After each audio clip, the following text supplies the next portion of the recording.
नमस्कार, आयन भारत देखना शुरू कर चुके हैं आप। आपके साथ मैं हूं अर्चना सिंह। जब दिल्ली चुनावों के नतीजे आने वाले हों, जब दिल्ली चुनाव के नतीजे से पहले आम आदमी पार्टी और बीजेपी में घमासान मचा है, तो राहुल गांधी ने ऐलान कर दिया कि कांग्रेस पार्टी की एक बार फिर से दिल्ली में 0 सीटें आएंगी। कांग्रेस पार्टी फिर से क्लीन बोर्ड होने वाली है। राहुल गांधी ने इस बात का ऐलान कर दिया है, क्योंकि क्या कोई नेता ऐसा कर सकता है कि जब दिल्ली का नतीजा आने वाला हो तो वो महाराष्ट्र की बात करे। और ये चीज तब भी समझ में आती है जब फौरी तौर पे कुछ हुआ हो, कुछ नई घटना हुई हो, कुछ रीसेंट इवेंट हुआ हो, कोई ऐसी बात हुई हो। कुछ ऐसा नहीं हो। महाराष्ट्र में चुनाव को हुए कम से कम 4 महीने बीत गए हैं, तकरीबन 4 महीने बीत गए हैं, और अब राहुल गांधी प्रेस कॉन्फ्रेंस कर रहे हैं, वो भी दिल्ली चुनाव के नतीजे आने के ऐन एक दिन पहले। और उनके साथ उस प्रेस कॉन्फ्रेंस में संजय राउत और सुप्रिया सुले यानी एनसीपी के नेता और उद्धव ठाकरे की पार्टी के नेता शामिल, यानी महाविकास अघाड़ी की एक प्रेस कॉन्फ्रेंस से एक तरह से आप समझ सकते हैं। राहुल गांधी को पता है कि दिल्ली चुनाव में कुछ नहीं होने वाला, उनकी फिर से 0 सीटें आने वाली हैं, तो उन्हें लगा माहौल बनाया जाए महाराष्ट्र को लेकर, क्योंकि महाराष्ट्र वाला फॉर्मूला ही वो दिल्ली में भी अप्लाई करेंगे। अभी आप दिल्ली के नतीजे आने दीजिए। कांग्रेस, जिसको 2013 में, जिसकी 3 बार की मुख्यमंत्री शीला दीक्षित थी, सिर्फ 7 सीटें मिली थी। 2015 में 0 का आंकड़ा 9% वोट, 2020 में 0 का आंकड़ा 4% वोट पर सिमट गई। वो पार्टी यही नाटक यहां पर भी करेगी। इसीलिए दरअसल राहुल गांधी महाराष्ट्र को लेकर प्रेस कॉन्फ्रेंस कर रहे हैं और वही पुराना ही राग अलाप रहे हैं। पहले भी राहुल गांधी ये बात कह चुके हैं कि महाराष्ट्र विधानसभा और लोकसभा चुनाव के बीच में सिर्फ कुछ महीने का अंतर था, लेकिन उसके बावजूद भी, मतलब सोचिए, जून में नतीजे आए और उसके बाद 3-4 महीने का अंतर था, लेकिन उसमें मतदाताओं की संख्या में भारी वृद्धि की गई। राहुल गांधी कह रहे हैं महाराष्ट्र में विधानसभा 2019 और लोकसभा 2024 चुनाव के बीच 5 साल में 32 लाख नए मतदाता जोड़े गए, जबकि 2024 विधानसभा और 2024 लोकसभा चुनाव के बीच 5 महीने में सिर्फ 39 लाख नए मतदाता जोड़े गए। राहुल गांधी कह रहे हैं कि 35,000 नए मतदाता प्रत्येक विधानसभा क्षेत्र में जोड़े गए। ये सारे वोट बीजेपी को गए हैं। महाराष्ट्र में जो एडल्ट पॉपुलेशन है वो 9.54 करोड़ है, जबकि राज्य में 9.7 करोड़ मतदाता हैं। आबादी से ज्यादा वोटर कैसे हो गए? अब राहुल गांधी ये आरोप पहले भी लगा चुके हैं और राहुल गांधी ने चुनाव आयोग में ये बात कही थी। चुनाव आयोग ने उनको जवाब भी दिया था और कई पन्नों का मोटा सा जवाब उनको दिया था। उस पर मैंने एक वीडियो भी बनाया था, बताया था कि बिल्कुल गलत बात है ये कि जो वो कह रहे हैं कि 39 लाख नए मतदाता। चुनाव आयोग ने साफ साफ कहा था कि कुछ हजार मतदाता जोड़े गए हैं, कुछ हजार मतदाता जोड़े गए। राहुल गांधी को यह भी तो बताना चाहिए, क्योंकि राहुल गांधी अब ऐसा तो नहीं कि कोई भी व्यक्ति हैं, राहुल गांधी अब नेता प्रतिपक्ष हैं। तो ये 39 लाख का आंकड़ा आखिर आया कहां से है? आंकड़ों पे बात करिए ना, आंकड़ा ये आपको कहां से मिला? किसने बताया कि 39 लाख का आंकड़ा जुड़ा है? ये कहां से आया आपको? ये भी तो आपको बताना पड़ेगा कि आप सिर्फ आएंगे, कुछ भी कहेंगे और आप ये सोचेंगे कि मैंने जो कह दिया वो मान लिया जाए, वही सत्य है उसको मान लिया जाए। चुनाव आयोग विस्तार से जवाब दे चुका है कि किस तरह से चीजें हुई और चुनाव आयोग ने कहा कि आप हमें सबूत दीजिए। आप इस बात आप कह रहे हैं तो अपनी बात के लिए कुछ तो आप सबूत देंगे। आप 39 लाख मतदाताओं के बढ़ने की बात कर रहे हैं, उसके लिए सबूत देना पड़ेगा। क्योंकि जब आप प्रेस कॉन्फ्रेंस करते हैं ना, तो आप आइए, एक अपने ऑफिस में प्रेस कॉन्फ्रेंस ऑर्गेनाइज करिए। उसके लिए आपको किसी भी तथ्य की, तर्क की जरूरत नहीं होती। आप आइए, आप कुछ भी बोल जाइए। आप बोलिए कि 39 करोड़ जोड़ लिए हैं, ये भी आप बोल सकते हैं, क्योंकि प्रेस कॉन्फ्रेंस में आप तथ्य नहीं देते हैं। लेकिन जब आप किसी संवैधानिक संस्था से बात करेंगे, जब आप किसी जांच एजेंसी के पास जाएंगे, तो आपको शुरुआती तौर पर तो बताना पड़ेगा कि ये आंकड़ा आपके पास कहां से आया।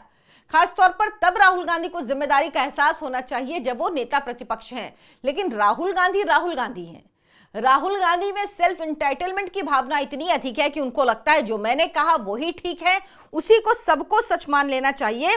मुझसे कैसे कोई इस बारे में सवाल कर सकता है? किसी को यह पूछने का अधिकार ही नहीं है। दरअसल राहुल गांधी उस मानसिकता से ग्रसित हैं, या कहिए उस मानसिकता के व्यक्ति हैं जिसको लगता है कि मुझसे कोई सवाल नहीं कर सकता है। राहुल गांधी जो ये बात कह रहे हैं कि संजय राउत और सुप्रिया सुले भी उनके साथ थी। अब सुप्रिया सुले क्या कह रही हैं? सुप्रिया सुले कह रही हैं कि भाई कुछ सीटों पर दोबारा वोटिंग कराई जाए। तो चुनाव आयोग आपको एक निश्चित विंडो देता है कि अगर आपको लगता है कि यहां गड़बड़ हुई है तो आप जाके चुनाव आयोग से कहिए, और अगर उसमें चीजें हुई तो चुनाव आयोग उस पर कार्रवाई करता है। इन लोगों ने वो विंडो बीत जाने थी, उस विंडो में नहीं गए। अब आप पूरे साल महाराष्ट्र के चुनाव का गाना गाते रहिए तो गाते रहिए। अभी दिल्ली हुआ है, फिर और क्या कह रही हैं, कहा क्या है, ये बात आप सुनिए कि मतलब ये लोग क्या कहते हैं। कह रहे हैं कमाठी विधानसभा का जिक्र किया है, कांग्रेस को लोकसभा चुनाव में 1.36 लाख वोट मिले थे। विधानसभा चुनाव में कांग्रेस को 1.34 लाख वोट मिले। कमाठी लोकसभा की बात कर रही हैं।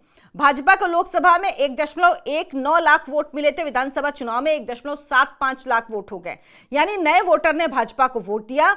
हमें विधानसभा चुनावों और लोकसभा चुनावों का ब्यौरा चाहिए। वोटर्स के नाम बड़े पैमाने पर काटे गए, अधिकांश दलित हैं। चुनाव आयोग किसी भी सवाल का जवाब नहीं देता। चुनावों में पारदर्शिता बनी रहे, इसकी जिम्मेदारी चुनाव आयोग के पास है, और चुनाव आयोग इनको पोथी में जवाब दे चुका है। और दूसरी बात, जो ये लोकसभा और विधानसभा में कह रहे हैं ना कि लोकसभा में 1.34 लाख वोट हमें मिले थे और बीजेपी को 1.9 लाख वोट मिले, और ये आंकड़ा पलट गया विधानसभा चुनावों में। तो राहुल जी, आप शायद भूल रहे हैं, दिल्ली का उदाहरण आपके पास है। दिल्ली की जनता 2014 में 7 की 7 सीटें नरेंद्र मोदी को देती है लोकसभा चुनाव में।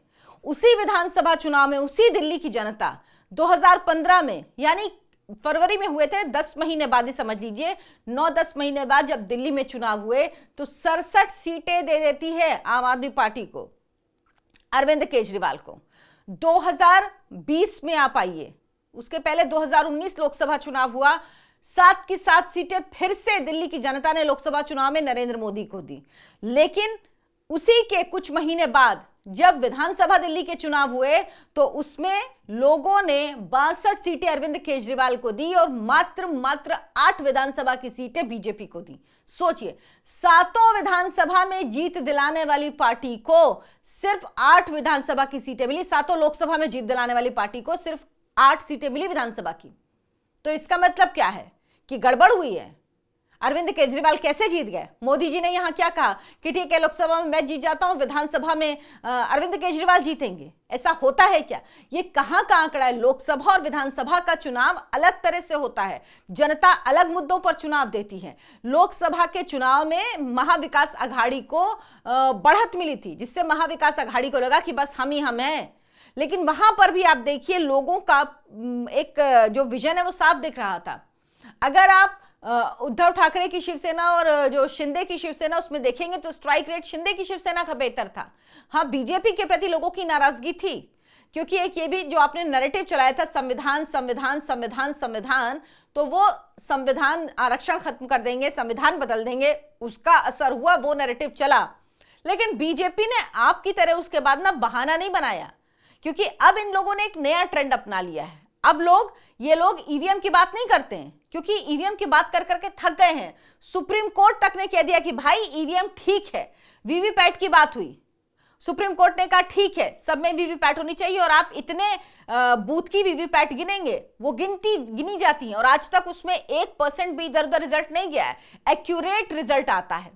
तो इनके पास अब ईवीएम का बहाना बचा नहीं, तो इन्होंने क्या किया, सीधे के सीधे संवैधानिक संस्था पर हमला करना शुरू कर दिया। ये वो लोग हैं ना, इनको शर्म नहीं आती। राहुल गांधी का आपने लोकसभा में बयान सुना होगा, जब वो नेता प्रतिपक्ष के तौर पर बोल रहे थे, उन्होंने क्या कहा था कि जो चुनाव आयुक्त को चुनाव किया जाता है, उस कमेटी में प्रधानमंत्री हैं, गृह मंत्री और मैं होता हूं, तो मुझे लगता है मैं वहां जाके ही क्या करूंगा। मतलब क्या चाहते हैं राहुल गांधी? जनमत में जो जनतंत्र है, लोकतंत्र है, इसमें फैसला तो जनमत के आधार पे ही होता है, बहुमत से ही फैसला होता है। तो वो क्या चाहते हैं? सरकार भी बहुमत में है भाई, सरकार भी वही बनाता है ना जिसके पास बहुमत होता है, तो सरकार के फैसलों को भी ना मानेंगे। इनके लिए तब ठीक था जब प्रधानमंत्री साइन कर देता था कि कौन बनेगा चुनाव आयुक्त, वो वक्त ये भूल गए हैं। ये भूल गए टीएन शेषन कैसे इनके कहने पर काम करते थे, ये भूल गए नवीन चावला पर कैसे आरोप लगे थे, ये भूल गए नवीन चावला के लिए उसके पहले एक कमेटी ने यह तक कह दिया था कि नवीन चावला को तो किसी पद पे कभी रखा ही नहीं जाना चाहिए। नवीन चावला किस तरह से बीच बीच में उठ के चुनाव आयोग की बैठक से बीच बीच में उठ के किस तरह से जाते थे सारी जानकारी कांग्रेस को देने, ये बात खुद कही थी मुख्य चुनाव आयुक्त ने। लेकिन राहुल गांधी को यह सब नहीं दिखता, और ये लॉजिक कहां से आता है कि लोकसभा में इतने सीट हमें मिले वोट और विधानसभा में कम मिले? भाई ये प्रैक्टिकल है। आप इससे पहले उड़ीसा का उदाहरण देखिए। 2019 में जब उड़ीसा में चुनाव हुआ, नवीन पटनायक को विधानसभा में बहुमत मिला, बीजेपी को लोकसभा में ज्यादा सीटें मिली। 20 में से मुझे लगता है शायद 21 में से शायद 20 सीटें मिली थी, अगर मुझे सही याद है इस वक्त तो। लेकिन ज्यादा सीटें मिली थी, बहुत ज्यादा सीटें मिली थी। नवीन पटनायक को 1 या 2 सीटें मिली थी। तो क्या मान लिया जाए? भाई एक साथ जब चुनाव होता है तब भी जनता 2 पार्टियों को अलग अलग तरह से वोट करती है।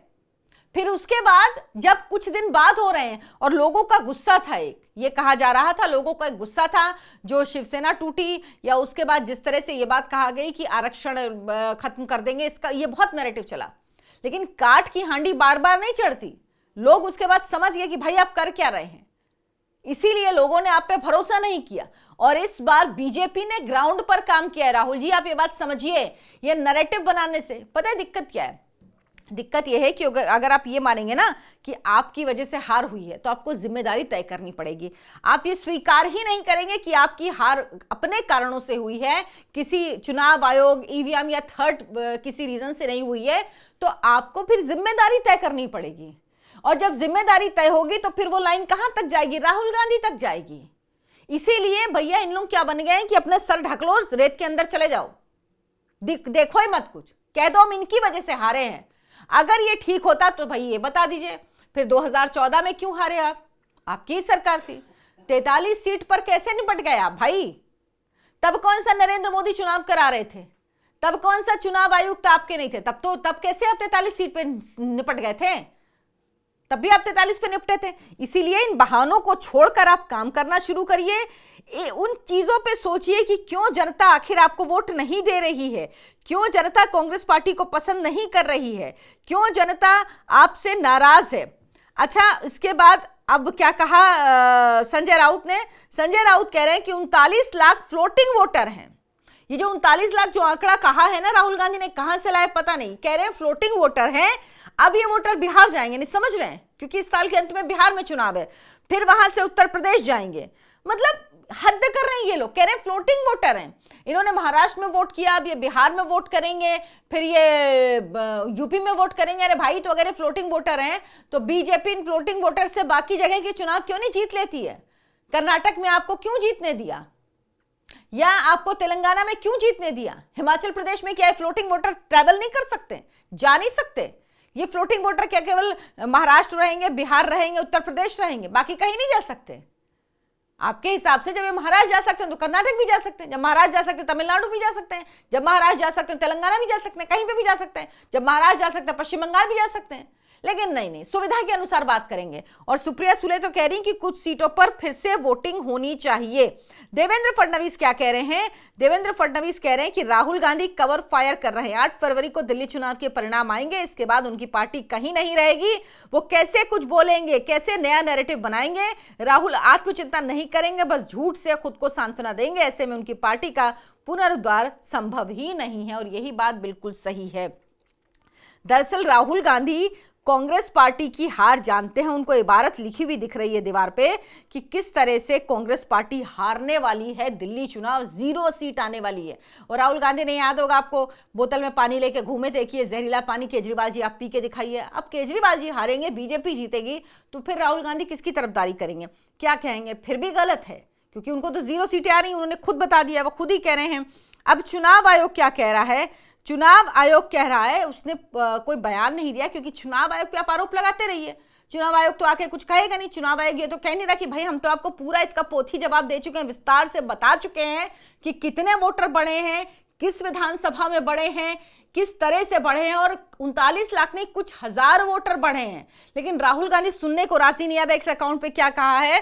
किसी दल बिना किसी दल या राजनेता का नाम लिए एक पोस्ट की है, उसमें कहा है ईसीआई विभिन्न राजनीतिक दलों और उनके नेताओं की ओर से आने वाले विचारों, सुझावों तथा प्रश्नों को गहराई से महत्व देता है। चुनाव के संबंध में आयोग पूरे देश में समान रूप से अपनाए गए पूर्ण तथ्यात्मक और प्रक्रियात्मक मैट्रिक्स के साथ लिखित रूप में जवाब देगा। हालांकि इसमें किसी व्यक्ति विशेष का जिक्र नहीं है, मगर राहुल गांधी के आरोप लगाने के बाद यह जवाब दिया गया है, इसीलिए माना जा रहा है कि राहुल गांधी को ही जवाब दिया है। हालांकि चुनाव आयोग डायरेक्ट किसी को जवाब नहीं देता। राहुल जी, दिल्ली की हार की चिड़ आप महाराष्ट्र में निकाल रहे हैं। इतने समय बाद आपको प्रेस कॉन्फ्रेंस करने की याद आई। लोग बेवकूफ नहीं है, लोगों को दिख रहा है कि आप दरअसल बेकार हैं, आप राजनीति में रहने के लायक नहीं हैं, आप पार्ट टाइम राजनेता हैं और वो अब चलने वाली नहीं, क्योंकि आपके सामने सबसे बड़ी चुनौती है नरेंद्र मोदी की, जिनसे लड़ पाना आपके लिए राजनीतिक रूप से, मैं कह रही हूँ, असंभव है। बाकी घटिया रूप से तो आप लड़ते ही रहते हैं। आप क्या सोचते हैं इस पर हमें कमेंट करके ज़रूर बताएं। वीडियो को लाइक करें, शेयर करें, चैनल को सब्सक्राइब करें। धन्यवाद, नमस्कार।